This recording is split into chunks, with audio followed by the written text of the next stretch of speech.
안녕하세요. 제 이름은 박민재입니다. 올해 38이고 IT 관련 중견 기업에서 근무하고 있습니다. 결혼 6년 차이고 아내는 김하은, 저보다 2살 어린 36입니다. 아이는 없습니다. 처음부터 서로 동의한 결정이었기에 누구의 아쉬움도 없었습니다. 우리 부부는 꽤 사이가 좋았습니다. 결혼 생활에 특별한 갈등도 없었고 서로에 대한 배려와 존중이 어느 정도는 있었죠. 적어도 저는 그렇게 믿고 있었습니다. 아내는 프리랜서 그래픽 디자이너입니다. 대학 시절부터 그림을 좋아했고 결혼 후에도 가끔 외주를 받아 일을 이어왔습니다. 작업 특성상 야근도 많고 클라이언트와 미팅도 잦은 편이었기에 늦은 귀가가 드문 일은 아니었습니다. 그런데 이상한 일이 생긴 건 4개월 전이었습니다. 정확히 말하자면 그 전부터 조금씩 쌓여왔던 의심이 그날 아주 작고 하찮은 사건으로 폭발하게 된 것이었죠. 그날은 금요일이었습니다. 회식이 예정돼 있었지만 상무님의 개인 사정으로 갑자기 취소되었고 저는 평소보다 훨씬 이른 시간에 퇴근하게 되었습니다. 아내에게 연락하지 않았습니다. 그저 조용히 집에 가서 간단한 야식을 준비하고 둘이 오랜만에 맥주라도 한잔하자는 생각이었죠. 집 문을 열었을 때 이상한 기운이 감돌았습니다. 전등은 꺼져 있었고 거실에는 아무런 인기척도 없었습니다. 아내는 작업실에서 일하고 있을 거라 생각하며 조용히 문을 열었습니다. 비어 있었습니다. 컴퓨터도 꺼져 있었고 책상 위에는 스케치북과 커피잔이 어색하게 덩그러니 놓여 있었죠. 그때였습니다. 주방 식탁 위에 놓인 스마트폰이 울렸습니다. 아내의 폰이었습니다. 저는 그녀의 폰을 몰래 열어보는 사람은 아닙니다. 그날도 그러려고 했던 것은 아니었습니다. 그런데 화면에 뜬 메시지 하나가 제 발목을 붙잡았습니다. 하은아, 오늘은 진짜 조심하자. 민재 씨 퇴근 시간 바뀌면 곤란하니까. 발신자는 이성우. 모르는 이름이었습니다. 하지만 문장 속 민재 씨라는 표현은 저를 의미하는 것이 분명했습니다. 그 순간 온몸에 전기가 흐르듯 경직되었습니다. 무엇이든 오해일 수 있다고 스스로를 다독였습니다. 아무리 생각해도 아내는 그런 사람일 리 없다는 비이성적인 믿음이 제 안에 있었던 겁니다. 하은이는 저녁 8시가 조금 넘어 집에 들어왔습니다. 저를 보자마자 깜짝 놀란 표정을 지었습니다. 오늘 회식 아니었어? 저는 아무렇지 않게 웃으며 대답했습니다. 응, 갑자기 취소돼서. 너 작업 중인 줄 알았는데 밖에 있었나 봐? 응, 클라이언트 만나러 잠깐 나갔어. 원래는 메일로 주고받으려 했는데 급한 수정 요청이 있어서. 그녀의 말은 흔들리지 않았습니다. 표정도 자연스러웠고 말투도 평소와 같았습니다. 하지만 저는 이미 그 짧은 메시지 하나로 인해 모든 감각이 경계태세로 바뀌어 있었습니다. 무슨 클라이언트야? 혹시 아는 사람이야? 평소엔 묻지 않을 질문을 꺼냈습니다. 아내는 미묘하게 눈을 피하며 대답했습니다. 아, 그냥 프리랜서 플랫폼에서 만난 사람이야. 이름은 이성우 씨. 회사 다니면서 사이드 프로젝트 하는 분이래. 심장이 철렁 내려앉았습니다. 그 이름. 스마트폰 메시지에 떠있던 그 이름. 그녀는 거짓말을 하고 있지 않았습니다. 하지만 진실도 말하고 있지 않았습니다. 그날 이후 저는 변했습니다. 겉으로는 전과 다름없이 아내를 대했지만 내면에서는 작은 단서 하나에도 신경이 곤두서는 사람이 되어 있었습니다. 그녀의 외출 시간, 복장, 말투, 귀가 후의 행동까지 하나하나 관찰하고 기록했습니다. 그녀의 노트북은 암호가 걸려 있었고 스마트폰은 항상 손에서 떨어지지 않았습니다. 아무것도 발견하지 못한 채 일주일이 지났습니다. 그리고 그 일요일 결정적인 사건이 벌어졌습니다. 그날은 아내가 친구를 만나고 온다고 했습니다. 오랜만에 고등학교 동창 모임이 있다는 것이었죠. 저는 아무렇지 않게 보내주었습니다.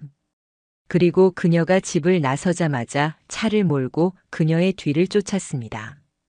그녀는 택시를 탔고 저는 조용히 따라붙었습니다. 30분쯤 달려 도착한 곳은 서울 성수동의 한 카페. 그녀는 그곳에서 누군가를 기다렸고 잠시 후 한 남성이 등장했습니다. 그는 키가 크고 인상이 깔끔한 사람이었습니다. 정장 차림은 아니었지만 어딘가 붓이 나는 분위기였죠. 두 사람은 반가운 듯 웃으며 인사했고 자연스럽게 입구 쪽이 아닌 카페 내부 가장 안쪽 자리로 향했습니다. 저는 유리병 너머로 그 장면을 멍하니 바라보고 있었습니다. 그녀가 제 아내가 다른 남자와 마주 앉아 그렇게 자연스럽게 웃고 있다는 사실을 받아들이기까지 꽤 긴 시간이 걸렸습니다. 두 사람은 약 2시간가량 그 자리에 앉아 있었습니다. 커피잔이 2번 바뀌었고 그동안 아내는 단 한 번도 휴대폰을 꺼내지 않았습니다. 모든 집중이 오로지 그 남자에게 쏠려 있는 듯 보였습니다. 나중에 영수증을 확인했을 때 그들이 주문한 건 바닐라 라떼와 아이스 홍차 그리고 디카페인 커피 한 잔. 그게 왜 중요하냐고요? 그건 하은이가 평소에 혼자선 절대 시키지 않는 음료였기 때문입니다. 그날 저는 아무 일도 하지 않았습니다. 다만 돌아오는 차 안에서 계속 스스로에게 되물었습니다. 설마 진짜 불륜일까? 혹시 일 얘기를 하는 걸지도 몰라. 친한 친구일 수도 있어. 하지만 아니었습니다. 직감이라는 건 때론 너무도 잔인하게 정답을 향해 달려갑니다. 그날 밤 저는 아내에게 아무 말도 하지 않았습니다. 그녀는 평소처럼 집에 돌아왔고 제게 미소 지으며 말했습니다. 오늘 친구들하고 수다 떨다 보니까 시간 가는 줄 몰랐어. 그녀의 그 한마디가 제 마음에 칼을 꽂았습니다. 그날부터 저는 증거를 모으기로 결심했습니다. 모든 퍼즐을 맞춰보기로요. 그리고 진실이 드러나는 순간 그 대가를 반드시 받게 만들겠다고 마음 깊이 다짐했습니다. 그날 이후 저는 매일이 연극 같았습니다. 평소와 다름없이 출근하고 퇴근하고 식탁에 마주 앉아 그녀와 저녁을 먹으며 미소 지어 보이는 것조차 숨이 막히도록 힘들었죠. 하지만 어설프게 감정적으로 행동했다가는 그녀가 흔적을 지워버릴지도 모른다는 두려움이 더 컸습니다. 제 아내는 생각보다 훨씬 철저하고 조심스러웠습니다. 휴대폰은 항상 손에 쥐고 있었고 샤워할 때조차도 욕실 문 옆에 내려놓는 걸 볼 수 있었죠. 비밀번호는 얼굴 인식이었기에 손댈 수 없었고 노트북은 매번 자동 잠금 상태로 바뀌어 있었습니다. 처음엔 막막했습니다. 이대로 그녀의 뒤만 쫓아다닌다고 실질적인 증거가 나올 리 없다는 걸 깨달았기 때문입니다. 그래서 저는 전문가의 힘을 빌리기로 했습니다. 지인 중에 한 명, 대학 시절부터 알고 지내던 녀석이 있었습니다. 지금은 사설 정보 수집업체에 근무하는 친구였죠. 평소 연락을 자주 하진 않았지만 이번엔 제가 먼저 전화를 걸었습니다. 혹시 불륜 추적 같은 것도 하냐? 잠시 정적이 흘렀습니다. 누가? 내가. 그래. 얘기해봐. 그렇게 저는 그에게 상황을 설명했고 그는 예상보다도 차분하고 빠르게 대응했습니다. 감정은 뒤로 밀어. 지금은 팩트를 확보하는 게 먼저야. 최소한 3가지 정도는 확보해야 해. 동선, 대화, 그리고 현장. 그의 조언대로 저희 집 내부에 소형 카메라를 설치했습니다. 정확히는 거실 책장 위에 작은 IP캠이 있었고 하은이의 작업실 쪽에도 블루투스 스피커를 위장한 녹음기가 들어갔습니다.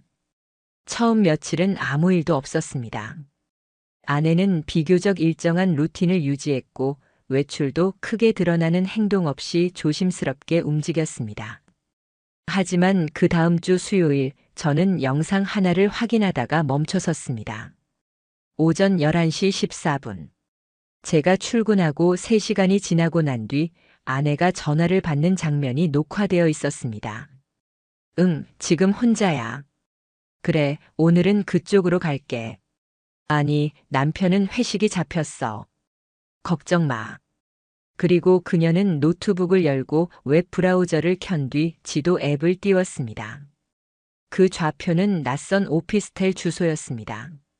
저는 즉시 그 주소를 기억해두고 정보 수집업체에 자료를 넘겼습니다. 이 오피스텔 누가 사용하는지 알아봐줘. 답변은 하루 만에 돌아왔습니다. 이성우, 40세. 현재 바움 코퍼레이션 전략기획팀 부장. 최근 6개월 내 별도 부양 가족 없음. 미혼. 그리고 지난 3개월간 공용 주차장에 등록된 차량 중 김하은 명의의 차량 6회 출입 기록 있음. 숨이 멎는 줄 알았습니다. 이제는 의심이 아니었습니다. 확신이었습니다. 그날 저녁 하은이는 여느 때처럼 아무 일 없던 얼굴로 집에 들어왔습니다. 저는 간단하게 물었습니다. 오늘 일찍 끝났네? 응, 클라이언트가 미팅 취소했어. 그래서 그냥 작업하다 말고 나왔지. 오늘은 뭘 작업했는데? 포스터 디자인 하나. 네일샵 홍보용이야. 그녀는 눈 하나 깜빡이지 않고 거짓말을 했습니다. 제 아내는 능숙한 배우였습니다. 하지만 저는 이제 그녀의 연기에 박수칠 마음이 없었습니다. 그 주 토요일 저는 출장이라는 명목으로 아내에게 하루 외박을 예고했습니다. 실제로는 외부 호텔에서 하룻밤을 보내며 그녀의 동선을 추적하기 위한 계획이었죠. 정보 수집팀이 차량 위치 추적기를 설치했고 그녀가 제 차를 몰고 나간 직후부터 실시간 위치가 지도에 뜨기 시작했습니다. 예상대로였습니다. 그녀는 바로 그 오피스텔로 향했습니다. 이성우의 이름이 등록된 곳. 그 주소 앞에서 그녀는 차를 내리고 엘리베이터를 타고 사라졌습니다. 그로부터 2시간 뒤 그녀는 다시 지상으로 내려왔습니다. 하지만 옆에는 그 남자가 있었습니다. 둘은 마스크를 쓰고 있었지만 서로의 눈빛이 전혀 낯설지 않았습니다. 익숙하고 따뜻했고 애틋했습니다. 그건 부부의 눈빛이었습니다. 하지만 저는 그 자리에 없었습니다. 일주일 뒤 저는 더 이상의 확실한 증거를 위해 작은 트릭을 쓰기로 했습니다. 아내가 샤워 중일 때 그녀의 휴대폰을 조용히 건드려 클라우드 백업 로그인을 시도했습니다. 비밀번호는 성공적으로 유추할 수 있었고 그녀의 메시지 백업 데이터에 접근하게 되었습니다. 그리고 그 안에서 지옥을 보았습니다. 성우 오빠, 오늘 그립다. 어제만큼만 또 안아줬으면 좋겠어. 민재는 눈치 못 채고 있어. 아직은 완벽해. 조만간 기회 되면 여행 가자. 제주도든 어디든. 당신이랑 있으면 아무것도 무섭지 않아. 그녀의 손글씨보다 더 분명한 증거는 없었습니다. 아내는 저를 속이고 있었습니다. 사랑이라는 이름으로, 신뢰라는 이름으로 매일같이 저를 죽이고 있던 겁니다. 저는 감정의 파도에 휩쓸리지 않으려 노력했습니다. 이제부터는 그녀가 불륜이라는 단어에 무너질 수밖에 없도록 차근차근 정확하게 모든 판을 짜고 있었으니까요. 변호사를 찾았습니다. 증거를 정리했습니다. 녹취, 영상, 메시지, 위치 추적. 그리고 동거 의심 증거까지. 변호사는 말했습니다. 이 정도면 완벽합니다. 손해배상, 위자료 청구 모두 가능합니다. 상간자 소송도 가능하니 빠르게 진행하시죠. 이제 마지막 퍼즐만 남았습니다. 바로 그들의 현장을 직접 목격하는 것. 저는 계획을 세웠습니다. 그녀가 다시 그곳에 가도록 유도하고 그 남자와 함께 있는 장면을 제 손으로 직접 담을 겁니다. 그 순간 그녀의 거짓말은 끝나고 제 복수가 시작될 테니까요. 그날 이후 저는 매일이 연극 같았습니다. 평소와 다름없이 출근하고 퇴근 그날 아침 저는 아무렇지도 않은 얼굴로 말했습니다. 오늘 외근이 생겨서 하루 종일 밖에 있어야 할 것 같아. 아내는 관심 없는 듯 고개를 끄덕이며 대답했습니다. 그래. 그럼 나도 오늘은 아침부터 나가야겠다. 작업실 미팅 있어. 그녀의 말투는 변함없었습니다. 차분하고 부드럽고 거짓말을 하고 있다는 흔적 하나 없었죠. 그게 더 소름 끼쳤습니다. 저는 정장을 입은 채 집을 나섰고 하은이는 얼마 후 단정한 원피스를 차려입고 뒤따라 나왔습니다. 그녀가 집을 나선 순간부터 실시간 위치 추적이 시작되었습니다. GPS 장치는 그녀의 차량 하단에 여전히 붙어 있었고 저는 제 차를 몰고 조용히 거리를 유지한 채 뒤를 쫓았습니다. 도착지는 역시나 그 오피스텔. 성우라는 남자가 머무는 곳이었습니다. 그녀가 건물로 들어간 시간은 오전 10시 38분. 그 남자의 차량은 이미 지하 주차장에 들어와 있었고 정문 로비를 통해 입장하는 그녀의 모습은 너무도 자연스러웠습니다. 저는 차량을 근처 건물 주차장에 세우고 곧바로 준비해둔 장비를 들고 나섰습니다. 핸드헬드 카메라와 고성능 줌 마이크, 그리고 보조 휴대폰. 그 오피스텔은 층별 보안은 없었지만 출입구엔 공동 현관 패드가 있었고 이전 사설 탐정이 알려준 출입 비밀번호를 사용해 안으로 들어갈 수 있었습니다. 5층. 그곳이 성우의 호실이었습니다. 엘리베이터에서 내리는 동안 심장이 미친 듯이 뛰었습니다. 숨을 쉬는 것조차 버거웠고 손은 떨리고 발끝이 얼어붙는 느낌이었습니다. 그리고 문 앞에 섰습니다. 잠시 귀를 기울였지만 안은 조용했습니다. 하지만 저는 압니다.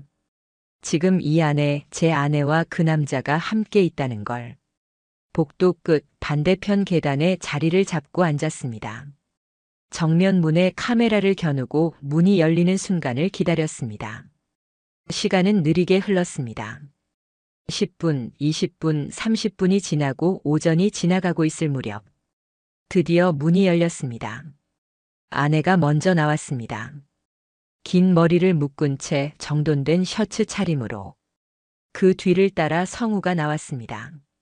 그는 평소보다 편안한 복장을 하고 있었고 두 사람 사이에는 아무 말 없이 자연스러운 눈빛 교환이 있었습니다. 그리고 아내의 손이 그의 팔을 잠시 붙잡는 장면을 저는 정확히 포착했습니다. 그 순간 제 안에서 무언가 부서졌습니다. 단순한 의심이나 분노가 아니었습니다. 사랑했던 사람에 대한 신뢰라는 단어의 완전한 붕괴였습니다. 저는 조용히 촬영을 멈추고 다시 차량으로 돌아갔습니다. 심장이 쿵쾅거리며 요동쳤고 손은 아직도 미세하게 떨리고 있었습니다. 그날 저녁 저는 하은이보다 1시간 먼저 집에 도착해 있었습니다. 그녀는 평소처럼 열쇠를 돌려 문을 열고 들어왔습니다. 여보, 오늘은 좀 일찍 왔네. 그 말이 채 끝나기 전에 저는 그녀에게 말했습니다. 오늘 어디 갔다 왔어? 그녀는 살짝 당황한 기색을 보였지만 곧 미소를 지었습니다. 아까 말했잖아. 미팅 갔다고. 성우라는 사람 만나서. 그녀의 얼굴에서 핏기가 사라졌습니다. 정확히 그 단어, 그 이름 하나가 그녀를 붙잡는 족쇄처럼 작동했죠. 뭐? 이성우. 너 오늘 그 사람이랑 있었잖아. 오피스텔 502호. 오전 10시 38분 입장, 오후 1시 7분 퇴장. 하은이는 말을 잃었습니다. 그 눈빛은 공포와 불신, 그리고 무너짐이 섞인 표정이었습니다. 어떻게 그걸 그녀는 끝내 말을 잇지 못했습니다. 잠시 침묵이 흘렀습니다. 그녀가 말을 찾는 사이 저는 그녀 앞에 스마트폰을 꺼내고 직접 촬영한 영상을 재생시켰습니다. 두 사람이 나란히 오피스텔에서 나오는 장면. 그녀의 손이 성우의 팔을 잡는 모습. 그 영상은 말보다 더 강력했습니다. 이건 내가 한 거야. 나는 그저 너를 믿었을 뿐이야. 그런데 넌 날 바보로 만들었지. 하은이는 그대로 무릎을 꿇었습니다. 미안해. 진짜 내가 미쳤었나 봐. 저는 조용히 고개를 저었습니다. 지금 미안하다는 말은 의미 없어. 이미 증거는 다 모았고 변호사도 만나봤고 이제 널 용서할 여지는 없어. 그녀는 울기 시작했습니다. 하지만 그 눈물에서 저는 어떤 감정도 느끼지 못했습니다. 동정심도 미련도 없었습니다. 다음 날 아침 저는 그녀의 짐 일부를 거실에 꺼내 놓았습니다. 변호사 통해서 소송 진행할 거야. 너랑 성우 씨 둘 다 상간 소송 들어갈 거고 형사 고소까지도 고려 중이야. 제발 여보 한 번만 봐줘. 그 사람과 끝낼게. 진짜야. 내가 다 잘못했어. 그녀의 눈물은 끊임없이 흐르고 있었지만 그건 이제 저에게 아무런 설득력도 없었습니다. 이미 늦었어. 저는 조용히 집을 나섰습니다. 그리고 그날 오후 정식으로 변호사 사무실에 방문해 이혼 소송 및 상간자 손해배상 청구 소장에 서명했습니다. 이제 그녀와의 이야기는 끝났습니다. 그리고 성우라는 남자와의 새로운 이야기가 시작될 차례였습니다. 이혼 소송과 상간자 손해배상 청구 소장에 서명한 날 서류를 들고 변호사 사무실을 나서며 저는 처음으로 안도의 한숨을 내쉬었습니다. 무너져가는 감정을 짓눌러가며 살아왔던 지난 몇 주가 그날부터 조금씩 균형을 되찾기 시작했기 때문입니다. 박지훈 변호사는 상간소송 전문 변호사로 이미 여러 차례 언론에 소개된 인물이었고 제가 가져온 증거를 검토하자마자 말했습니다. 민재 씨, 이건 이길 수 있는 소송입니다. 지금 단계에서 감정은 뒤로 미루시고 증거만 가지고 차근차근 진행합시다. 저는 고개를 끄덕였습니다. 이제부터는 감정이 아니라 법이 그리고 사실이 모든 걸 대신 말해줄 테니까요. 소송 준비는 빠르게 진행됐습니다. 하은과 성우의 만남을 입증할 수 있는 GPS 기록, 현장 영상, 메시지 캡처, 녹음 파일, 그리고 클라우드에서 확보한 메신저 대화 내역까지. 변호사는 말했습니다. 이 정도 자료면 피고가 오히려 당황할 겁니다. 그리고 마침내 이혼 청구와 상간자 손해배상 청구 소장이 두 사람에게 정식으로 전달되었습니다. 하은에게 소장이 전달된 날 저는 직장에 있었습니다. 낮 2시 10분 그녀에게서 전화가 걸려왔습니다. 받지 않았습니다. 잠시 후 메시지가 왔습니다. 여보, 소장 받았어. 진짜 이러지 말자. 우리 대화로 해결할 수 있잖아. 그 뒤를 이은 건 성우의 연락이었습니다. 제 번호는 당연히 모를 줄 알았지만 그는 제게 장문의 문자 하나를 보냈습니다. 박민재 씨, 진심으로 사과드립니다. 그런 의도로 만난 건 아니었고 감정이 커진 것뿐입니다. 부디 법적 조치는 거두어 주십시오. 저는 아무런 답도 하지 않았습니다. 이미 답을 할 가치조차 느끼지 못했거든요. 그들은 지금까지 자신들이 얼마나 잘못된 일을 했는지조차 제대로 이해하지 못한 채 그냥 감정이 커진 것뿐이라는 말로 책임을 피하고 있었습니다. 며칠 후 아내가 다시 찾아왔습니다. 집 앞에서 서성이다 초인종을 누른 그녀는 마른 얼굴에 울음을 가득 담고 서 있었습니다. 여보, 한 번만 얘기하자. 제발. 저는 문을 열지 않았습니다. 대신 인터폰으로 짧게 말했습니다. 이미 끝났어. 변호사 통해서만 연락해. 그녀는 문 앞에서 한참을 서 있다가 결국 울먹이며 돌아섰습니다. 그 모습에 동정심이 들 법도 했지만 제 마음은 이미 그 단계를 지나 완전히 식어버린 상태였습니다.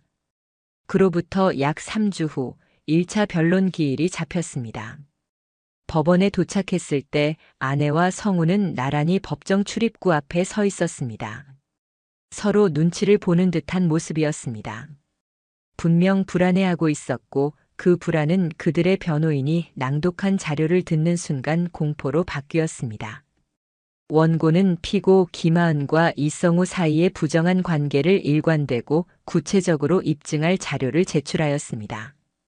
판사의 말에 하은은 고개를 푹 숙였고 성우는 연신 목덜미를 문지르며 시선을 피했습니다. 제가 입을 열었습니다. 저는 가정을 지키기 위해 최선을 다했습니다.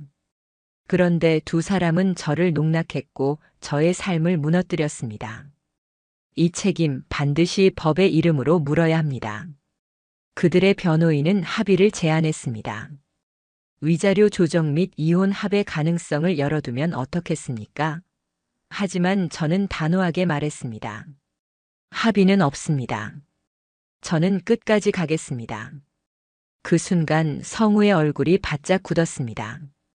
며칠 후 성우가 다니던 회사에서 내부 윤리 위반 조사에 착수했다는 제보가 들어왔습니다. 이유는 간단했습니다. 부적절한 관계. 그리고 그 사실은 익명 커뮤니티를 통해 사내에 빠르게 퍼졌습니다. 바움 코퍼레이션 2부장, 기혼 여성과 불륜 소송 중 오피스텔 데이트 들켰다던데 사실임? 남편한테 딱 걸렸대. 이 소문은 걷잡을 수 없이 번졌고 결국 그는 인사위원회에 회부됐다는 소식을 들었습니다. 징계, 좌천 혹은 해고.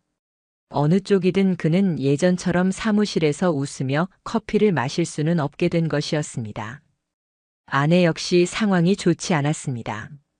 그녀가 주기적으로 참여하던 디자인 플랫폼에서는 상간 소송 사실이 커뮤니티를 통해 퍼졌고 도덕적 문제로 인해 계약 연장이 취소되었다는 소식을 듣게 됐습니다. 평소 SNS를 활발히 하던 그녀의 계정은 며칠 만에 비공개로 전환됐고 팔로우 수는 절반 이상 줄어들었습니다. 그들이 무너지는 소식을 듣는다고 해서 제 삶이 곧바로 행복해지진 않았습니다. 하지만 분명한 건 하나였습니다. 정당한 복수는 누구보다도 조용히 그들을 가장 깊은 곳부터 흔들어 놓고 있다는 것이었습니다. 재판은 아직 몇 차례 더 남아 있었습니다. 하지만 결과는 이미 기울고 있었습니다. 하은과 성우는 합의 없이 소송이 계속 진행될 경우 더 큰 배상과 명예훼손, 사회적 불이익을 감수해야 하는 상황이었으니까요. 박 변호사는 조용히 말했습니다. 이 정도면 원고가 청구한 전액 위자료가 그대로 받아들여질 가능성이 높습니다. 그리고 이성우 씨의 경우엔 직업상 사회적 파장이 훨씬 크기 때문에 별도로 형사고소도 고려해 볼 수 있습니다. 저는 고개를 끄덕였습니다. 마지막까지 갑시다. 이제 마지막 한 발짝만 남았습니다. 정식 판결 그리고 그 이후. 그들은 무엇을 잃게 될지 이제 막 깨닫기 시작한 듯 보였습니다. 하지만 전 알고 있었습니다. 그 대가는 아직 시작에 불과하다는 것을. 재판부의 판결은 생각보다 빨리 내려졌습니다. 모든 증거가 명백했고 피고 측 역시 본격적인 반박을 포기한 상태였으니까요. 최종 심리일 저는 법정에 혼자 섰습니다. 아내와 성우는 나란히 피고석에 앉아 있었습니다. 하지만 더 이상 예전처럼 나란한 눈빛은 없었습니다. 각자의 절망 속에 침묵한 채 그들은 무기력하게 고개를 숙이고 있었습니다. 재판장은 판결문을 읽기 시작했습니다. 피고 김하은과 이성우는 원고 박민재와 혼인 관계 중 반복적이고 의도적인 부정행위를 저질렀고 이에 따라 원고에게 정신적, 사회적, 경제적 피해를 가했습니다. 피고 김하은은 위자료 5천만 원을 원고에게 지급할 의무가 있으며 피고 이성우는 상간행위에 대한 책임으로 3천만 원의 손해배상금을 지급할 것을 명합니다. 판결문이 낭독되는 동안 아내는 연신 눈물을 닦으며 흐느꼈고 성우는 얼굴을 감싸준 채 고개를 들지 못했습니다. 저는 담담하게 판결을 받아들였습니다. 더도 말고 덜도 말고 정당한 대가를 받아낸 그 순간이 제 복수의 완성이었습니다. 며칠 후 아내에게서 마지막 문자가 왔습니다. 여보, 이제야 내가 무슨 짓을 한 건지 조금은 알 것 같아. 당신은 나에게 너무 좋은 남편이었고 나는 그걸 당연하게만 생각했어. 용서해달라는 말은 못하겠어. 하지만 정말 미안해. 저는 그 메시지에 답하지 않았습니다. 답을 할 감정도 여유도 이제는 남아있지 않았기 때문입니다. 그녀는 부모님 댁 근처의 작은 원룸으로 거처를 옮겼다고 들었습니다. 그래픽 디자인 외주도 대부분 끊겼고 프리랜서 플랫폼에서도 사실상 퇴출당한 상태라고 하더군요.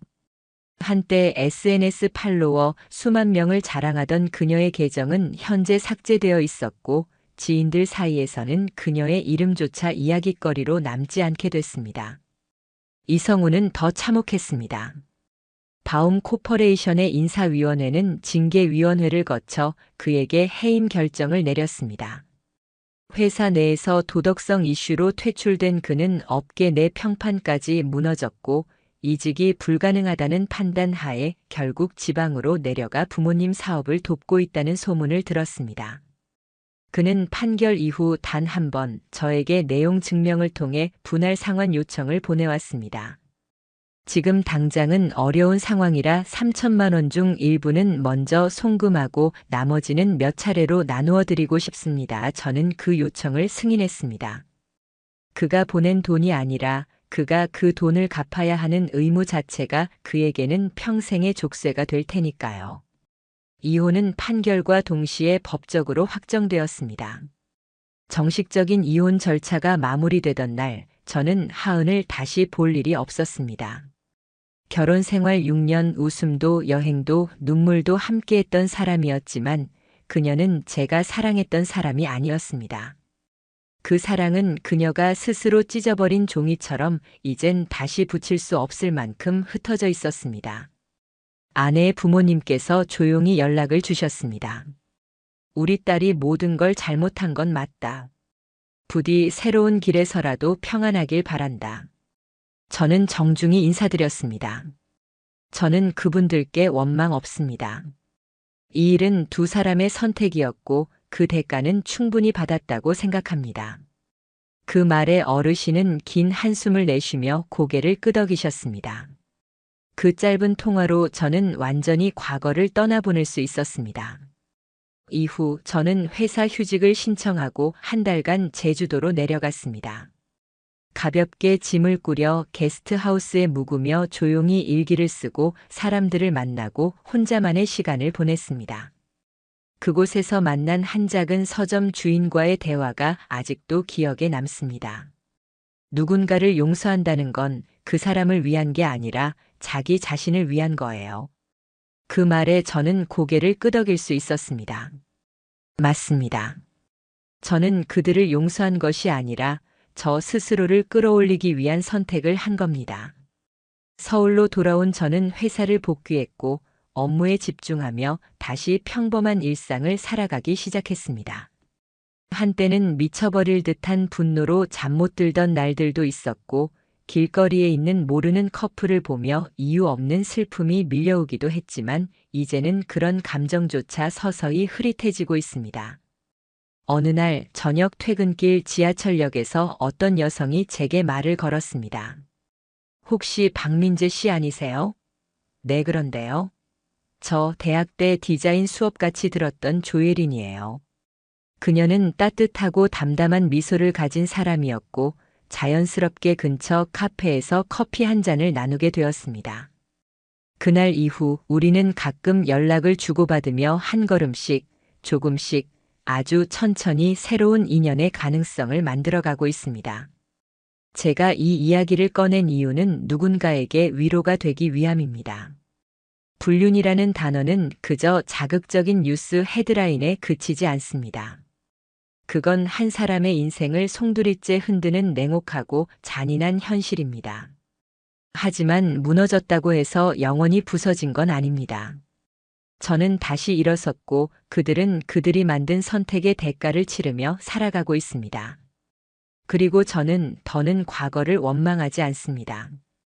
그저 오늘 내가 할 수 있는 최선을 다하며 살아가고 있을 뿐입니다.